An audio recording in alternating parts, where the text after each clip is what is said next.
Dr. Sam Novak stared at the strange brain scans on his computer screen. He worked alone in the deep space medical station called Epsilon 7. For 2 years, he had been studying how human minds worked in space. The job was perfect for someone who wanted to hide from the world. Sam liked being alone. 3 years ago, his wife and little girl died in a terrible accident on Mars. After that, he could not stand being around other people. Their thoughts were too loud in his head. You see, Sam had a secret gift he never told anyone about. He could read minds. When Sam was a child, he thought everyone could hear other people's thoughts. He learned quickly that this was not normal. People got scared when he knew things he should not know. So he learned to keep quiet about his gift. But after his family died, the gift became a curse. Every person he met, he could feel their sadness for him, their pity, their fear. It was too much to handle. That is why he came to Epsilon 7. The station was at the very edge of human space, far from Earth. Only 20 people worked there. Sam could avoid most of them and focus on his research about how space travel affected human brains. Dr. Novak, came a voice over the speaker system. Sam knew it was Dr. Harrison, the station boss. I need you in meeting room 1. We have visitors coming, and they asked for you by name. Sam looked up from his work, confused. I think you made a mistake, Commander. I just study brain scans. I do not meet with visitors. No mistake. They specifically asked for Sam Novak. Better come down here. Sam walked through the station's hallways, wondering who could possibly want to see him. When he reached the meeting room, he saw Dr. Harrison and several other workers setting up communication equipment. On the big screen, Sam could see a strange ship floating in space near their station. Dr. Novak, Harrison said, we are about to talk with aliens. They call themselves the Mind Collective. 5 different alien species working together. And for some reason, they want to speak with you. Before Sam could ask why, the screen lit up with 5 very different alien beings standing together. Sam's mind-reading ability immediately picked up something amazing. He could sense their thoughts too, even though they were not human. The first alien was tall and blue, with large eyes that seemed to glow. Greetings, Epsilon 7, she said in perfect English. I am Lyra of the Thought Readers. We have traveled very far to find Dr. Sam Novak. Sam stepped forward, still confused. I am Sam Novak, but I do not understand why you want me. When the aliens saw him, something incredible happened. All 5 of them began glowing brighter, and Sam could feel waves of excitement and relief from their minds. There is no mistake, said the second alien, who looked like she was made of living crystal. I am Zara of the Tech Minds. We have been searching for someone like you for many years. The third alien seemed to shimmer and change shape slightly as she moved. I am Nova of the Spacebenders. The energy patterns around your mind are exactly what our prophecies described. Prophecies? Commander Harrison asked. What prophecies? The fourth alien, who appeared to glow with soft light, answered. I am Maya of the Dream Speakers. Our people have old stories about someone who could connect different species through thought. Someone whose mind works in a special way. The last alien had skin that seemed to flow like water. I am Kira of the Time Watchers. We can see different possible futures, and in the good futures, there is always someone like you helping different species understand each other. Sam felt his heart racing.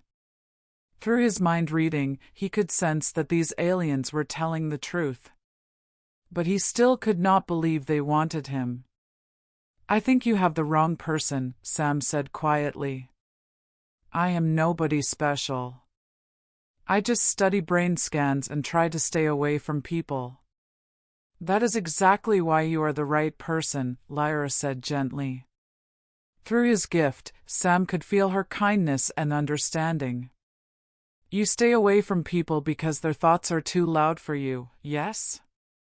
Because you can read minds? Sam gasped. No one had ever guessed his secret before. Commander Harrison and the other humans in the room stared at him in shock. How did you know?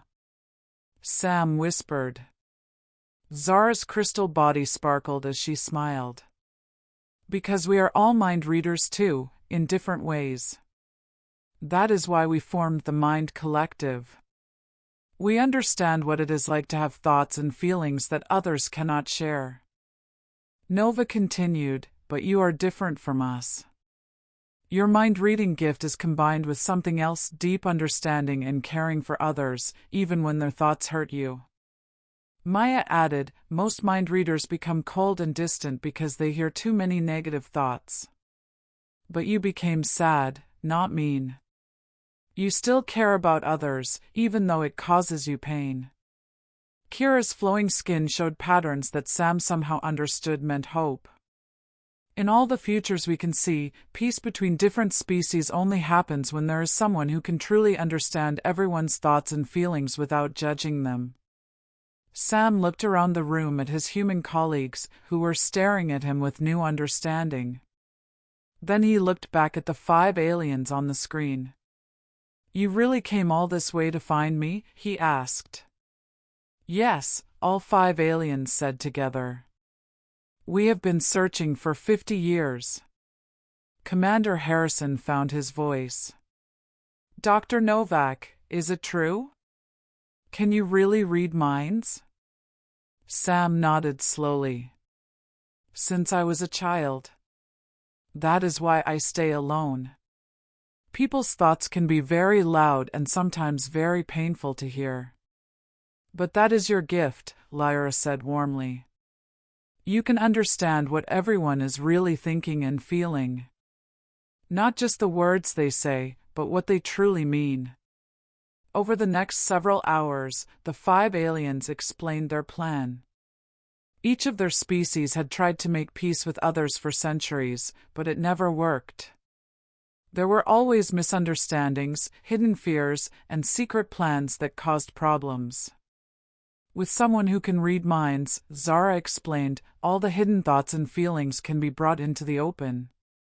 No more secrets, no more lies, no more fear of what others are really thinking.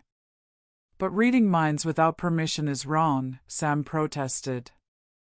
People have a right to private thoughts.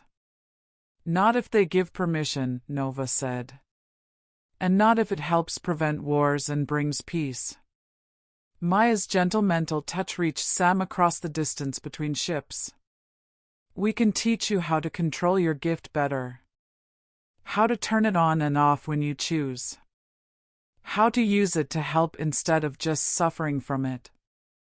Kira showed Sam glimpses of possible futures through some kind of time vision. In some futures, different species fought terrible wars because they could not trust each other. In other futures, there was peace and cooperation, with someone who could help everyone understand each other's true intentions. I spent 3 years hiding from my gift, Sam said slowly. I thought it was a curse that made me different and alone. All gifts feel like curses until we learn how to use them properly, Lyra replied with great kindness. The aliens asked Sam to come with them to meet their different species. They promised to teach him how to control his mind-reading abilities and use them to help bring peace between worlds. Commander Harrison pulled Sam aside. This is your choice, Dr. Novak. But I have to say, in the 2 years you have been here, people do seem calmer around you. Even when you try to avoid us, somehow you make everyone feel more at peace. Sam thought about his lonely life on the station, his years of hiding from his abilities, and his fear of connecting with others. Then he looked at the 5 aliens who had spent 50 years searching for someone exactly like him. "What would I have to do?" Sam asked them. "Just be yourself," Zara answered. "Attend meetings between our species. Listen to everyone's thoughts and help them understand what others are really feeling. Show them that different species can trust each other when there are no hidden secrets." "You would be like a bridge," Nova explained, helping different minds connect and understand each other. Maya added, "And you would not be alone anymore. We understand what it is like to have abilities that make you different. You would be part of a family that accepts your gift instead of fearing it." Sam felt something changing inside him. For the first time since his family died, he felt like he might have a purpose. Maybe his strange ability was not meant to make him suffer alone. Maybe it was meant to help others. "If I agree," Sam said, "what happens to my life here? My research?" Kira's time-seeing abilities let her show Sam glimpses of his possible future. "You will travel between worlds, helping species that have never been able to trust each other learn to work together. Your research about how minds work will help you understand beings very different from humans. And," Lyra added gently, "you will finally be able to use your gift to heal instead of just hurt." 3 days later, Sam packed his few belongings and prepared to leave Epsilon 7. The alien ship, which looked like a living flower made of metal and light, had docked with the station. As Sam walked toward the airlock, Dr. Harrison stopped him. "I want you to know, Dr. Novak, that even though you tried to stay hidden from us, you made this station a better place. People were always calmer when you were around, even if they did not know why." Sam smiled sadly. "I never realized I was affecting anyone. I thought I was invisible." "You were never invisible," Harrison replied. "You were just hiding your light under a blanket. Maybe now you can let it shine." When Sam entered the alien ship, he was amazed by how different it felt from human technology. Everything seemed alive and connected. The 5 aliens welcomed him with genuine warmth that he could feel in their minds as well as their words. "Are you ready to see what your gift can really do?" Lyra asked. Over the following weeks, as they traveled to the first alien world, the 5 aliens taught Sam things about his abilities that he had never imagined. Zara showed him how to connect with technological minds, artificial intelligences that thought in completely different ways from biological beings.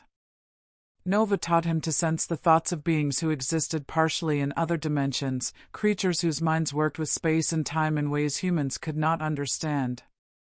Maya helped him learn to communicate with species that thought in colors and emotions instead of words, opening up completely new ways of understanding consciousness.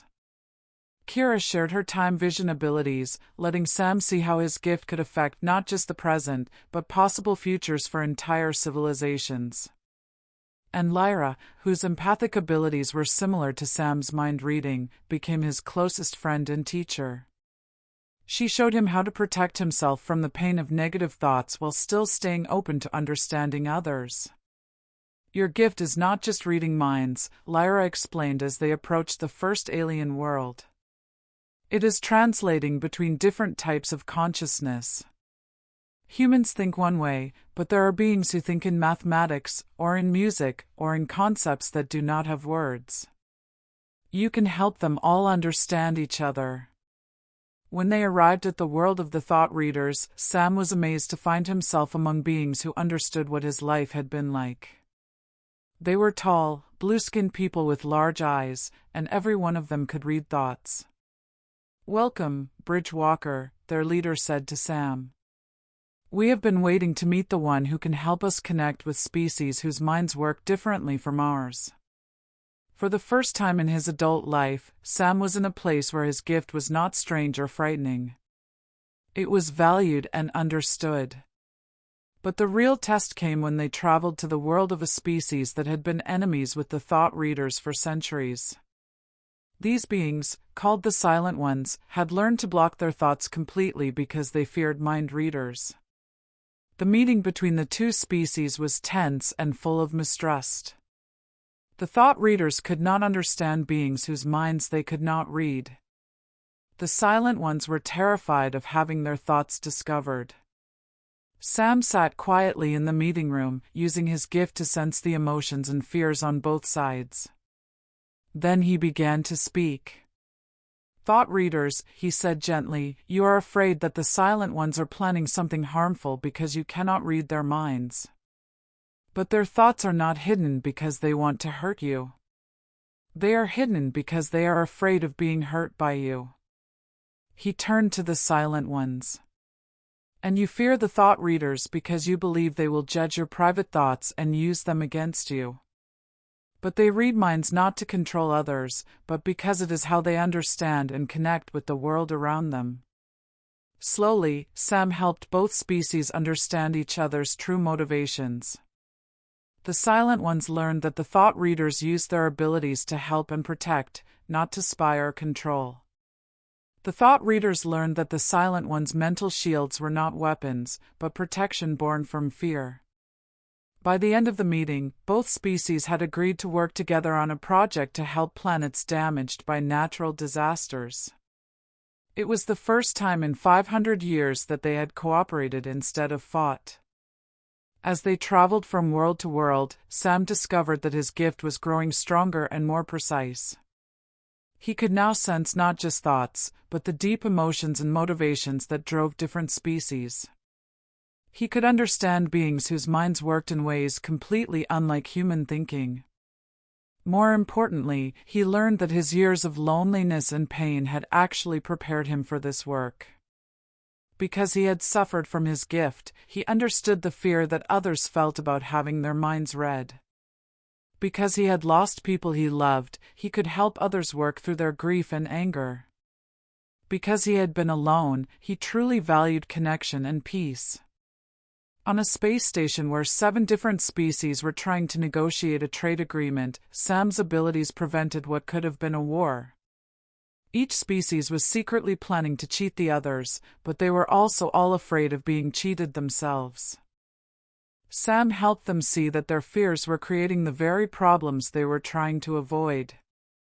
When everyone's true intentions were revealed and understood, they found ways to create agreements that benefited everyone. "You have a gift that the galaxy has never seen before," Zara told him after that successful negotiation. "Not just reading minds, but helping minds understand each other." As months passed, Sam realized that his life had completely changed. Instead of hiding from his abilities, he was using them to help entire civilizations learn to trust and cooperate. Instead of being alone with his thoughts, he was surrounded by beings who valued his unique perspective. The 5 aliens who had found him became his closest friends and teachers. Together, they traveled between worlds, helping species that had been enemies for centuries learn to work together. But the most amazing change was in Sam himself. The sadness that had consumed him since his family's death began to heal. Not because he forgot his loss, but because he found a way to transform that pain into something that helped others. "I used to think my gift was a punishment," Sam told Lyra during one of their quiet conversations as they traveled between stars. "I thought being different meant being broken." "And now?" she asked with a gentle smile. "Now I understand that being different was preparing me to help others who are also different find ways to connect." One day, they received an urgent message from Earth. The human government had learned about Sam's work with alien species and wanted him to return home. They were suspicious about his loyalty to humanity and worried that he was sharing human secrets with aliens. "What do you want to do?" Nova asked Sam. "We can protect you from Earth's government, but we cannot force you to choose between your own species and your work with us." Sam thought carefully about his answer. "I want to go to Earth," he said finally. "Not to leave you, but to help humans understand what we are trying to accomplish." If I can help other species trust each other, maybe I can help my own species trust you too. The return to Earth was difficult. Sam's own government treated him like a traitor at first. They could not understand why he would work with aliens instead of just serving human interests. But Sam used his gift to help them see what he had learned. He showed them through their own thoughts and feelings that cooperation with other species would make humanity stronger, not weaker. He helped them understand that in a galaxy full of different intelligent beings, isolation led to conflict while connection led to growth. It took months of meetings and demonstrations, but eventually Earth's leaders began to understand the value of Sam's work. They saw how his abilities could help humanity form alliances instead of making enemies. The breakthrough came during a meeting between human officials and representatives from the Mind Collective. Sam sat quietly, reading the thoughts and concerns of both sides, then helped them see past their fears to find common ground. This is what the Bridge Walker can do, Lyra explained to the human leaders. Help you understand others completely, and help them understand you. No more guessing at hidden motivations. No more wars caused by misunderstandings. By the end of that historic meeting, Earth had agreed to join the Mind Collective as a partner species. For the first time in human history, humanity was officially part of a galactic alliance. Sam's life had gone from lonely researcher to galactic diplomat, from hiding his gift to using it to prevent wars and build peace between worlds. He had discovered that his greatest weakness, being too sensitive to others' thoughts and feelings, was actually his greatest strength. The 5 aliens who had searched for him for 50 years had been right. His gift was exactly what the galaxy needed. Someone who could truly understand all different types of minds and help them understand each other. As Sam stood on the observation deck of their ship, looking out at the stars that now represented not escape but connection, he thought about how much his life had changed. His family's death had taught him the value of love and connection. His years of isolation had taught him to cherish genuine relationships. His suffering with his gift had taught him compassion for others who were different or misunderstood. All of those painful experiences had prepared him for this moment, being part of something bigger than himself, using his unique abilities to help create peace among the stars. Do you ever regret leaving your quiet life on Epsilon 7? Maya asked, joining him at the viewport. Sam smiled, feeling the contentment and purpose that filled his heart. I thought I was hiding from life, he said. But I was actually waiting for life to find me. The Mind Collective ship continued on its journey between worlds, carrying Sam toward new meetings, new species to help understand each other, new opportunities to use his gift for building bridges instead of walls.